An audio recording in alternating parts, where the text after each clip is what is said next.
అట్లాంటి తాటి ముంజలు వేసవికాలంలో ముఖ్యంగా ఏప్రిల్ నెల మే నెల వచ్చినాయంటే తాటి ముంజలు బాగా విరివిగా దొరుకుతుంటాయి. చాలామంది తాటి ముంజలు కడుపు నొప్పి వస్తుందని తేడా చేస్తుందని భయపడుతూ ఉంటారు. గట్టిగా ముదిరిపోయిన ముంజలు ఉంటాయి.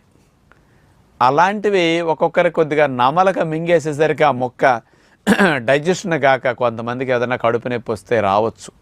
అలాంటి గట్టిగా ముదిరిపోయిన తాటి ముంజలు మానేసి తాటి ముంజు లోపల నీళ్లు ఉంటాయి, ఆ నీళ్లుండే ముంజలు లేత ముంజలు మనం తింటుంటే కూడా మెత్తగా లూజుగా ఉంటాయి చూసారా, అలాంటివి వాటిని అట్లా తాటి ముంజలు చెక్కి కోసిచ్చినప్పుడు వేలుతో తోడుకు తినేసే పద్ధతి అది మీకు కరెక్ట్గా తెలిసిపోతాయి.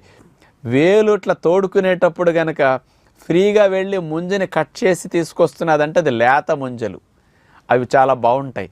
ఇట్లా వేలు పెట్టి తోడేటప్పుడు ముంజ